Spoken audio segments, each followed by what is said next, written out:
The laughter stopped. Not gradually, not politely. It stopped like someone had cut the soundtrack to a film, like a record needle dragged across vinyl, leaving only the scratch of silence in its wake. 70 journalists froze mid-sentence, cigarettes dangling from lips, notepads clutched in sweaty palms. The Beverly Hills Hotel ballroom, which moments ago had been a cacophony of shouted questions and flashbulbs popping like small explosions, fell into a silence so absolute you could hear the ice melting in someone's whiskey glass 3 rows back. You could hear the rustle of a woman's slip as a publicist shifted her weight nervously near the exit. You could hear someone's stomach growling because they'd skipped lunch for this, betting their afternoon on getting the quote that would make tomorrow's front page. And at the center of it all stood Marilyn Monroe. Not smiling, not posing, not performing that careful choreography of head tilts and hip sways that had been engineered in 1,000 photo sessions, refined in 100 screen tests, perfected until it looked effortless.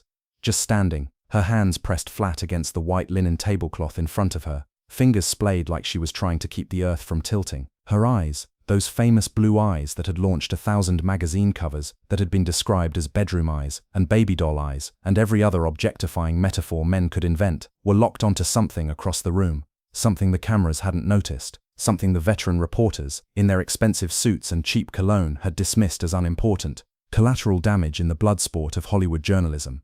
A boy, trembling, tears streaming down his face, in 2 clean tracks that caught the overhead chandeliers and refracted them into tiny prisms of humiliation. One hand clutching a notebook so tightly the pages were crumbling, the spiral binding cutting into his palm hard enough to leave marks, the other hand pressed against his mouth, as if trying to physically hold the words inside, as if his body had become a prison for everything he needed to say.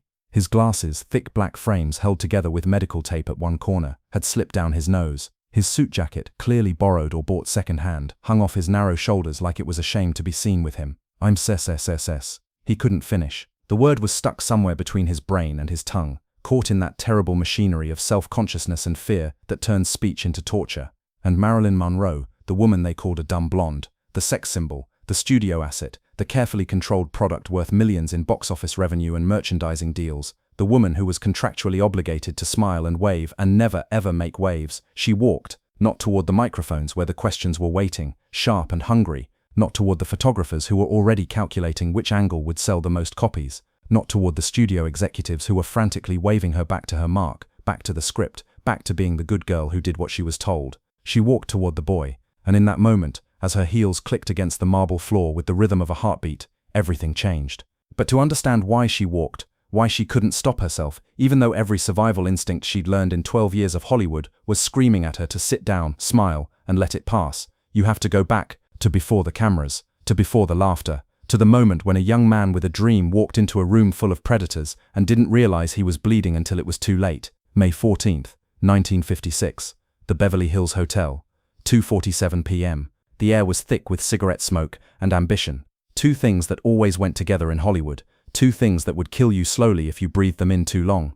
This wasn't just any press conference. This was a Hollywood press conference, which meant it was less about journalism and more about performance, about theater, about who could ask the most provocative question without technically crossing the line into libel, about who could get Marilyn to blush, to stumble, to say something quotable that would make tomorrow's front page and get their editor off their back for another week, about who could make her crack. The ballroom glittered with mid-century elegance, the kind of elegance that cost a fortune but was designed to look effortless. Crystal chandeliers hung from the ceiling like frozen fireworks, each one throwing light in 1,000 directions, creating shadows and highlights that made everyone look either 10 years younger or 10 pounds heavier, depending on where they stood. Art Deco mirrors lined the walls, multiplying the crowd until it seemed like there were 200 people instead of 73, all watching, all judging, all waiting for something to happen. Champagne towers stood untouched near the refreshment tables because whiskey and coffee were the fuels of choice for working journalists, the breakfast of champions for men who started their days at noon and ended them at midnight in some dive bar, trading lies about the stories they'd almost written. Studio publicists prowled the edges of the room like nervous chaperones at a high school dance, clipboard-wielding sentries, making sure no one asked about the divorce or the pills, or Arthur Miller's communist connections, or any of the other third-rail topics that could sink a career faster than bad reviews. They wore the uniform of their profession, tight skirts, tighter smiles, seamed stockings, and an expression that said they'd seen everything and been surprised by nothing. One of them, a redhead named Patricia who'd been doing this for 8 years and was already developing an ulcer, kept glancing at her watch. The conference was scheduled for 1 hour. They were already 42 minutes in. Marilyn was doing well. No disasters, no scandals. Maybe they'd actually get through this without incident. 73 reporters had been credentialed. 73 men. Because in 1956, this was a man's game. This was a boys' club. And if you didn't have the right anatomy, you fetched coffee and took dictation, and maybe if you were very lucky and very good, you got to write the occasional women's interest piece about fashion, or cooking, or how to please your husband. Wire service veterans sat in the front rows, men with fedoras pushed back on their heads and fountain pens that leaked blue ink onto their shirt pockets. They'd covered wars and elections, and presidential assassinations. A movie star press conference was barely a warm-up. Gossip columnists sat in the middle section, men like Harvey Brennan and Mickey Cohen, and others whose names were synonymous with character assassination, whose columns could make or break a career with a single blind item. They didn't care about truth. They cared about circulation. Foreign correspondents filled in the gaps, men from Paris Match and Der Spiegel and the Times of London who spoke broken English but perfect cruelty, who saw Hollywood as an anthropological curiosity, a glimpse into American excess and decadence. They sat in rows of gilt chairs, legs crossed, expressions ranging from bored to predatory. They'd seen 100 Marilyns, 100 blonde starlets who couldn't act, couldn't think, couldn't be anything more than a studio's wet dream, wrapped in a Travilla gown and presented to the world like a prize at a county fair. They were here to eat her alive. They were here to ask their questions and file their stories and move on to the next manufactured scandal, the next disposable commodity. They'd forgotten that commodities sometimes have feelings, that products sometimes bleed, and then there was him, Daniel Rothman, 22 years old, 5'7", in shoes that pinched his toes because they were half a size too small, but they were the only dress shoes he owned, glasses held together with medical tape because replacing them cost $47 and he made $63 a week, a second-hand suit that was too big in the shoulders and too short in the sleeves, purchased from a thrift store on Fairfax, where the woman behind the counter had looked at him with pity and given him a 10% discount without being asked. Hands that wouldn't stop shaking no matter how many times he clasped them together, no matter how hard he pressed them against his thighs, no matter how many deep breaths he took. He sat in the back row, partially hidden behind a marble column, as if trying to become invisible, as if he could will himself into non-existence. This was his first assignment, his only assignment really. The Los Angeles Times had sent their actual Hollywood correspondent, a man named Richard Whitmore, who wore tailored suits and knew everyone's secrets and had covered Hollywood for 23 years, to Monaco to write about Grace Kelly's wedding to Prince Rainier. It was the story of the decade. American movie star becomes actual royalty. Whitmore would be gone for 2 weeks, which meant someone had to cover the daily Hollywood beat. The backup reporter had food poisoning, or maybe he was just hungover, or maybe he'd looked at the assignment sheet and decided he had better things to do. The backup's backup had quit that morning, walked into the editor's office and announced he was done. He couldn't do it anymore. The stress was killing him, and he was moving to Oregon to teach high school English. And so the job had fallen to Daniel, a copy boy who'd been fetching coffee and running errands for 18 months, who'd never conducted an interview, who'd never even been to a press conference, who'd gotten into journalism because he loved words and stories and believed naively that newspapers were about truth, who had a stutter that got worse when he was nervous, which meant it was very, very bad right now, which meant that when he opened his mouth, the words would stick like glue to his palate, would refuse to come out in any recognizable form, would betray him the way they always did when he needed them most. He'd been practicing his question for 3 days, in the shower, where the sound of water covered his mistakes, on the bus, where strangers looked away in embarrassment, in bed at night when he couldn't sleep, when the question ran through his mind like a prayer or a curse, over and over until the words lost their meaning. He'd written it out phonetically, breaking each word into manageable syllables, creating a roadmap for his treacherous tongue. Miss Monroe, your new film Bus Stop has been called your best performance yet. What did you do differently? 12 words. Simple, professional, non-threatening. A softball question that would make her smile and give him a usable quote and let him go back to the newsroom with his dignity intact. He could do this. He had to do this. Because if he didn't, if he went back to the newsroom without a quote, without something, without any evidence that he'd been here and done his job, he'd be back to fetching coffee forever. Or worse, fired. And his mother, Sarah Rothman, who cleaned houses in Brentwood to help pay his rent, who scrubbed other people's toilets and ironed other people's clothes, and came home every night with her hands raw and her back aching, who'd cried with pride when he got the copyboy job because it meant he wouldn't have to do what she did, because it meant he might have a future. She couldn't know he'd failed.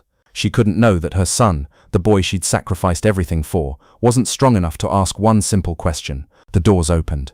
A publicist in a tight skirt and tighter smile stepped to the microphone, her heels clicking like a metronome. "Ladies and gentlemen, Miss Marilyn Monroe." And she walked in. She moved like light across water, like something that wasn't quite solid, wasn't quite real. A white dress that seemed to pour over her body like liquid pearl, like melted snow, catching every camera flash and throwing it back magnified. The dress had been designed by a man named William Travilla, who understood that clothing was architecture, that fabric was a weapon. It clung in all the right places, and suggested in others. Platinum hair pulled back in a soft chignon, revealing a neck that photographers had written poems about.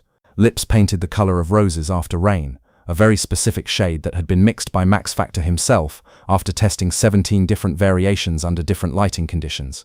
She smiled, that famous smile, equal parts innocence and invitation, the smile that said, "I don't know what you're talking about, and I know exactly what you're talking about" in the same moment, and the room exhaled collectively, 73 men releasing breath they didn't know they'd been holding. Flashbulbs exploded, a strobe light storm that turned the ballroom into something from a fever dream, light and dark and light again, after images burning into retinas. Reporters lunged forward, shouting questions before she even reached the microphone, because getting the first question in was a power move, was a way of establishing dominance.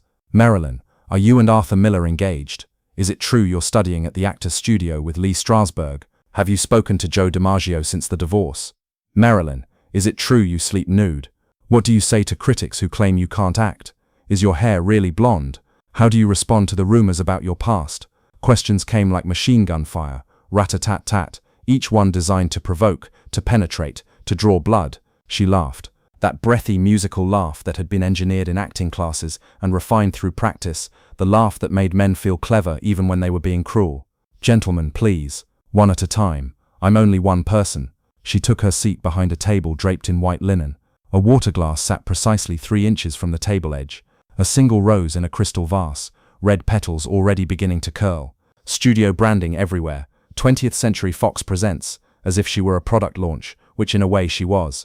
The questions came fast and relentless. She answered with the performance of a lifetime, deflecting, charming, revealing nothing, while appearing to reveal everything. When they asked about Arthur Miller, she blushed and said, "He's a very brilliant man. I'm lucky to know him." When they asked about her acting lessons, she turned serious, almost scholarly. "I'm trying to become a better actress. Mr. Strasberg has been very kind to work with me." When they asked about the nude calendar, those famous photographs from 1949 that she'd posed for when she was broke and desperate, she didn't flinch. "I was hungry. Wouldn't you have done the same?" She was a masterclass in controlled vulnerability, in giving them just enough to feel satisfied without actually giving them anything at all. 30 minutes passed. Daniel hadn't raised his hand. His palms were soaked, leaving damp marks on his notebook. His heart was a drum roll in his chest, a jazz solo played by a nervous drummer. Around him, the veteran reporters fired off questions with the ease of men who'd done this 1,000 times, who knew exactly what they wanted and how to get it. He envied them their confidence, their certainty, their belonging. 40 minutes. The publicist was starting to look relieved. Almost done. Almost safe. Daniel's throat felt like it was closing. "Now. Do it now." He raised his hand. Slowly, like a child in class who isn't sure of the answer, who's afraid of being wrong, afraid of being laughed at. No one noticed. The forest of hands in front of him blocked his gesture like trees blocking sunlight. He raised it higher, stretched up in his seat, until his shoulder joint protested. A reporter in the third row, a man with a voice like gravel and breath like bourbon, cut in front of him. "Marilyn, about your nude calendar, do you regret it?" She answered with grace and a hint of defiance. "I regret being hungry. I don't regret surviving." The room laughed, impressed despite themselves. Daniel's hand lowered. 15 more minutes. The publicist was making wrap-it-up signals, drawing a finger across her throat. Last chance. Now or never. One question. Just one question. He could do this. Daniel stood up, fully stood, pushing his chair back. The legs scraped against the marble floor, a sound like a scream in the cigarette smoke silence, like nails on a chalkboard, impossible to ignore. Heads turned. Not all of them. Not at first. Just a few. The reporters immediately around him, curious about the disruption. Then more. A ripple of attention moving backward from the front of the room like a wave in reverse. Not toward Marilyn. Toward him. The kid in the back. The one who didn't belong. The one whose suit didn't fit, and whose glasses were held together with tape, and who was clearly, obviously, painfully out of his depth. "With yes," Marilyn said, shielding her eyes from the stage lights to see him better, squinting into the glare. "You have a question." Her voice was kind, genuinely kind. like she actually wanted to hear what he had to say, like he mattered. This was it. This was his moment. Daniel opened his mouth. "Come on," he told himself. "Just 12 words. You've practiced this 1,000 times. Just 12 words. Miss on." The word wouldn't come. It was stuck, trapped, imprisoned behind his teeth. His jaw was working, but nothing was coming out except that terrible stuttering sound, that broken record of a consonant that made him sound stupid, that made him sound like exactly what these men assumed he was, incompetent. "Spit it out, kid." The voice came from the fifth row. Harvey Brennan, gossip columnist for The Hollywood Reporter, a man known for his cruelty and his 3 martini lunches, a man who'd destroyed careers with a single sentence. Laughter rippled through the room. Not malicious laughter, which might have been better. Casual laughter. Easy laughter. The kind of laughter that comes from men who don't think about consequences, who don't consider that the person they're laughing at might go home and cry, might quit their job, might start to believe that they're worthless. Daniel's face went scarlet. He could feel the heat spreading across his cheeks, up to his hairline, down his neck. He tried again. "Miss Monroe, you're a new fafaf." He couldn't get past the F. It was like a wall he kept running into, over and over. "Jesus Christ, we don't have all day." Another reporter, younger than Brennan but just as cruel. More laughter, louder now. People were starting to enjoy this. Did Fox hire a human telegram? Someone else? Somebody get this kid a speech therapist. The room erupted. Not angry laughter, casual laughter, comfortable laughter, the kind that comes from people who have never been the target, who have never stood alone while a room full of strangers dismantles their dignity piece by piece. Daniel's eyes filled with tears. He could feel them, hot, humiliating, impossible to stop, beginning to spill over. His notepad slipped from his hands and clattered to the floor, pages scattering. The question he'd practiced 1,000 times was gone, dissolved into wordless panic in his throat. His body was betraying him. His voice was betraying him. Everything was betraying him. The veteran reporters had already turned away, bored, moving on to the next question. He was a brief interruption, a momentary entertainment, already forgotten. He turned to leave. His legs felt like they were made of water. He just needed to make it to the door, just needed to get outside where he could breathe, where no one could see him fall apart. That's when Marilyn stood up. "Stop." One word, quiet, but it cut through the laughter like a blade through silk, like a gunshot in a cathedral. The room froze. Conversations died mid-sentence. Cigarettes paused halfway to lips. Even the publicists stopped their nervous pacing. Marilyn Monroe was standing behind the table, both hands pressed flat against the white linen like she was trying to keep herself from floating away. Her smile was gone. In its place was something the reporters had never seen before, something that didn't match the carefully constructed image of the giggling blonde who played dumb and liked it. Anger. Not the cute, performative anger of an ingenue pouting for the cameras. Real anger. The kind that comes from deep wounds and long memory. The kind that has been swallowed and suppressed and smiled over until it finally finds a crack to escape through. "Did you think that was funny?" Her voice was still soft, still had that breathy quality, but there was steel underneath now, rebar beneath velvet. "Did you think mocking a young man trying to do his job was entertaining?" Harvey Brennan shifted in his seat, suddenly uncomfortable. "Marilyn, sweetheart, I wasn't talking to you." She cut him off, her gaze sweeping the room like a searchlight, touching every face, making contact, making sure they understood this wasn't a joke, this wasn't part of the show. "I was asking all of you who thought it was acceptable to laugh at someone for the crime of being nervous, for the crime of being young, for the crime of not being as smooth and polished and dead inside as you are." Silence. Absolute silence. The kind of silence that has weight, that has substance. Patricia, the publicist, was frantically shaking her head, mouthing the words, "Sit down, sit down, sit down." The studio executives were turning purple. This was not in the script. This was not approved. This was career suicide. You don't lecture the press. You don't antagonize the people who control your image. You smile and you wave, and you give them what they want. That's how it works. That's how you survive. Marilyn stepped out from behind the table. Her heels clicked against the marble, each step a punctuation mark, a period at the end of a sentence no one wanted to hear. She walked down the small stage stairs, moving with that fluid grace that usually signaled availability, but now signaled something else entirely. Purpose, determination. She walked past the front row of reporters, who suddenly found their notepads fascinating. Past Harvey Brennan, who wouldn't meet her eyes. Past the gossip columnists who'd made careers out of shredding people like her, who'd called her dumb and easy, and a dozen other things in print. Past the publicists, who were too shocked to intervene, too stunned by this departure from protocol to remember how to do their jobs. She walked all the way to the back of the room, past the champagne towers, past the Art Deco mirrors that multiplied her image into infinity, to the marble column where a boy was trying very hard not to exist, to Daniel Rothman, who was frozen in place, tears streaming down his face, wanting desperately to disappear but unable to move, unable to do anything but watch this impossible thing happening. Marilyn stopped in front of him, and then in front of 72 witnesses, in front of cameras and studio executives and the entire Hollywood press corps, in front of people who would remember this moment for the rest of their lives. She knelt down, not a crouch, not a squat. A full kneel, like a princess in a fairy tale, like a supplicant in a church. Her white dress pooled around her on the hotel ballroom floor, spreading like water, like light. She picked up his notepad, gathered the scattered pages carefully, smoothing them with gentle hands, handed it back to him like she was returning something precious, something valuable. "Hi," she said softly, not Marilyn Monroe voice, Norma Jean voice, the voice underneath the performance. "What's your name?" "D.D. Daniel," his voice barely a whisper. "Daniel." She repeated it like it was the most important name she'd ever heard, like she was committing it to memory. "That's a good name, a strong name, a prophet's name." He couldn't look at her, couldn't meet those famous blue eyes. He stared at his shoes, scuffed Oxfords that he'd polished that morning until his reflection showed, until they were the best version of themselves they could be, which still wasn't good enough. "Daniel, can you look at me? Just for a second." It wasn't a command, it was a request. Gentle, patient, slowly he raised his eyes. Up from his shoes, up past her kneeling form, up until he was looking directly into her face. Up close, without the stage lights and makeup artist magic tricks and cinematographer's filters, Marilyn Monroe looked different, human. There were fine lines at the corners of her eyes, laugh lines that spoke of smiles both real and performed. A small scar on her chin, barely visible under powder, from a childhood accident she never talked about in interviews. Her hands, which she now placed gently on his trembling ones, were calloused, not movie star hands, working hands, real hands. "I want to tell you something," she whispered, quiet enough that only he could hear, intimate enough that it felt like they were the only two people in the room, like the 72 witnesses, and the cameras and the studio executives had simply ceased to exist. "Something I don't tell many people, something true."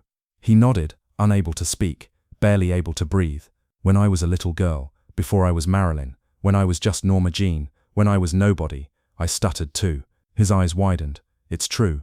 Whenever I got scared, whenever I felt like I didn't belong, whenever someone looked at me like I was less than human, the words would get stuck, like they were too big for my mouth, like my tongue was a traitor working against me, like my own body was trying to silence me." She smiled, sad and knowing and full of recognition. "Do you know what that feels like?" Yes. "And do you know what I learnt?" She squeezed his hands, her grip surprisingly strong. "That stuttering doesn't mean you have nothing to say. It means you have so much to say that it's trying to come out all at once. Your brain is moving faster than your mouth can follow. Your thoughts are bigger than your voice.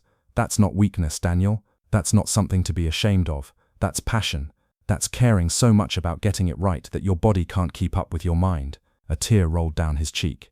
She reached up this woman who'd been photographed by every major publication in the world, whose face sold magazines and movie tickets, and whose image had been reproduced 1,000,000 times, and wiped it away with her thumb. Such a simple gesture, such a profound kindness.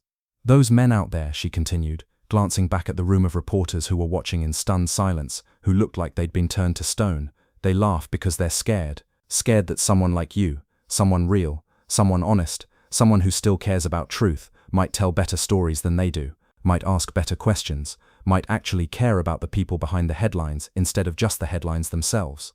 They laugh because you remind them of what they used to be, before Hollywood hollowed them out, before they traded their souls for access and a salary. They laugh because your vulnerability makes them feel powerful, when really it just proves that they're dead inside and you're still alive." "I wanted to ask about B-bus stop." His voice was stronger now, still stuttering but stronger. "Then ask me." She stood, pulling him gently to his feet, keeping one hand on his shoulder, solid, real, unmoving, an anchor. "Right now, take your time, take all the time you need. I'm only listening to you." The room was waiting, watching. Daniel could feel 72 pairs of eyes burning into his back, could sense their collective held breath, their anticipation. But Marilyn was standing beside him, her hand on his shoulder, her presence like a shield, and somehow, with her there, the words came easier. He took a breath, deep, from his diaphragm, the way his high school drama teacher had taught him during the 2 weeks he'd tried theater before giving up. "Miss Monroe," slower this time, more deliberate, "your performance in Bus Stop is becoming called your BB best work yet." The words came slowly, but they came, each one a small victory. What did you do, differently, To achieve that, he'd done it. The complete question, all 12 words. It had taken 30 seconds instead of 3, but he'd done it. Marilyn smiled. Not the movie star smile, not the Marilyn Monroe smile that had been engineered and perfected and reproduced on a million magazine covers. Something softer, more true, something that came from Norma Jean, from the girl underneath the performance. "I stopped trying to be what everyone else wanted me to be," she said, her voice carrying across the silent ballroom, addressing Daniel but speaking to everyone. "I stopped performing Marilyn Monroe and started showing them Norma Jean, the scared girl, the hurt girl, the girl who stuttered and stumbled and didn't always have the right words, the girl who was told she was nothing and would never be anything, the girl who survived anyway." She paused, her eyes never leaving his. "I showed them the truth. Because the truth, Daniel, is always more interesting than the performance. The truth is always more powerful than the lie, even when the lie is prettier, even when the lie is what people want to see." She looked directly at him, and in that moment, Daniel understood that she wasn't just answering his question. She was giving him a gift, a lesson, a piece of herself. "Does that answer your question?" Yes, thank you so much." "No." She shook her head, and her voice was fierce now, protective. "Thank you for having the courage to stand up, for having the courage to speak, even when it was hard, even when they tried to silence you with their laughter. That's the kind of reporter the world needs. That's the kind of person we need. Someone who asks real questions, someone who cares about real answers, someone who isn't dead inside yet." She turned to face the room, and her voice was clear and final. "This press conference is over. If anyone has a problem with that, they can take it up with me, or better yet, they can take it up with themselves, and maybe ask why they thought it was acceptable to laugh at a young man trying to do his job. Maybe ask themselves when they became the kind of people who kick someone when they're down. Maybe ask themselves if that's really who they want to be." And then, in front of everyone, she linked her arm through Daniel's and walked him toward the exit, like a queen escorting a prince, like he was the most important person in the room, like his question mattered more than all the others combined. The crowd parted. No one spoke. No one laughed. They just watched as Marilyn Monroe, the woman they thought they knew, revealed herself to be someone else entirely. Someone better. 23 years later, August 6, 1979, the Los Angeles Times. The headline reads, "Marilyn Remembered, The Kindness Behind the Icon," by Daniel Rothman, Chief Cultural Correspondent. The article is 5,000 words long, meticulously researched, emotionally devastating. It's been reprinted in 37 newspapers across the country. It will be referenced in every major Marilyn Monroe biography, written in the decades to come. It will change the conversation about who she was, what she meant, why she mattered. In it, Daniel Rothman, who never stuttered again after that day in 1956, who became one of the most respected journalists in America, who broke major stories about corruption and injustice, who won 3 Pulitzer Prizes and mentored dozens of young reporters, who gave voice to the voiceless, the same way Marilyn had given voice to him, tells the truth about Marilyn Monroe, not the bombshell, not the tragic figure, not the cautionary tale about fame and addiction and the cruelty of Hollywood, the human, the woman who knelt on a ballroom floor to pick up a stranger's notebook. The woman who saw someone hurting and couldn't walk away, even when walking away would have been easier, would have been safer, would have protected her career. The woman who used her power not to crush but to protect, not to dominate but to lift up. In the article's final paragraph, Rothman writes, "I have interviewed presidents and poets, activists and actors, murderers and saints. I have seen humanity at its best and worst. I have witnessed acts of extraordinary courage and unspeakable cruelty. But I have never forgotten the lesson Marilyn Monroe taught me on a May afternoon in 1956, that kindness is not weakness, that seeing someone else's pain and choosing to ease it, even when it cost you something, even when it would be easier to look away, is the only legacy that matters. She gave me my voice that day, and I spent every day since trying to give voice to those who, like me, were told they didn't belong, to those who were told they weren't good enough, to those who were told they should be ashamed of who they were. Marilyn, wherever you are, thank you. You saved more than my career that day. You saved the boy who thought he had nothing to say. You saved the boy who was about to give up. You saved me." The article includes a photograph, black and white, slightly blurred because the photographer's hands were shaking, because even he understood he was witnessing something unprecedented, something that would matter, taken by a wire service photographer named Thomas Chen, who happened to catch the exact moment. Marilyn Monroe, kneeling on a ballroom floor in a white dress, holding the hands of a young man in a too-big suit, both of them crying, both of them illuminated by the overhead chandeliers like they were the only 2 people in the world, both of them seen. The photo becomes iconic. It hangs in journalism schools across the country. It's used in textbooks about ethics and empathy. It's referenced in documentaries about Hollywood's golden age. It's proof that before she was a legend, before she was a tragedy, before she was a warning about the dangers of fame and beauty and being a woman in a world that wanted to consume you, Marilyn Monroe was a person who believed that no one should be laughed at for trying, a person who remembered what it felt like to be small and scared and silenced, a person who chose kindness when cruelty would have been easier. And in that choice, she changed a life. She changed many lives. She changed the world in her own quiet way. On August 5, 1962, the night Marilyn Monroe died, the night the world lost someone it had never truly understood, Daniel Rothman sat at his typewriter in his Los Angeles apartment and wept. He wrote through his tears, words coming fast and furious, a eulogy for the woman who'd saved him. The world thinks it lost a movie star, but I lost a friend, the only person who ever saw me when I was invisible, the only person who ever chose me when choosing me, cost her something. I will never forget her. I will never stop telling the truth about who she really was. This is my promise. This is my debt. This is my love letter to the woman who taught me that one moment of genuine kindness is worth more than a lifetime of empty fame. He never stopped writing about her. He never stopped defending her. Through the decades of sensationalized biographies and conspiracy theories and reductive narratives that tried to turn her into nothing more than a victim or a sexpot or a cautionary tale, Daniel Rothman was there, writing the truth, reminding people that she was human, that she was kind, that she saw people others overlooked, that she used her power to protect, not to harm. He never forgot, and because he never forgot, millions of people who never met Marilyn Monroe learned who she really was, learned that behind the performance was a person worth knowing, worth remembering, worth mourning. The stuttering reporter became a voice for the voiceless.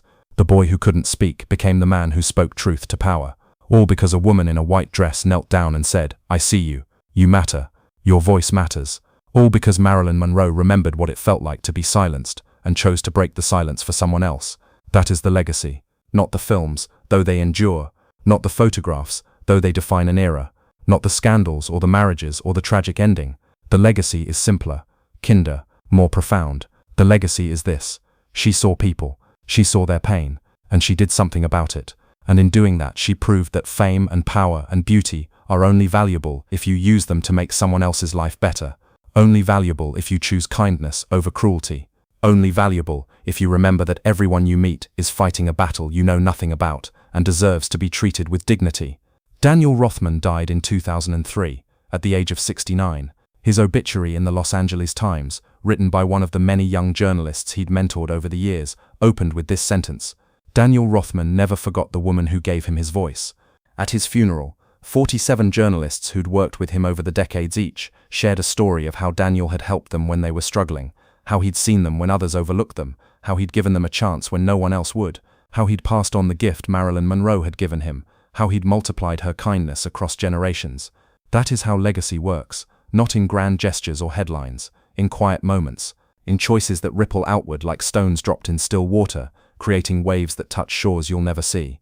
Marilyn Monroe knelt down for one boy on one afternoon in 1956, and that one act of kindness echoed across decades, across lives, across the countless people Daniel Rothman helped in turn.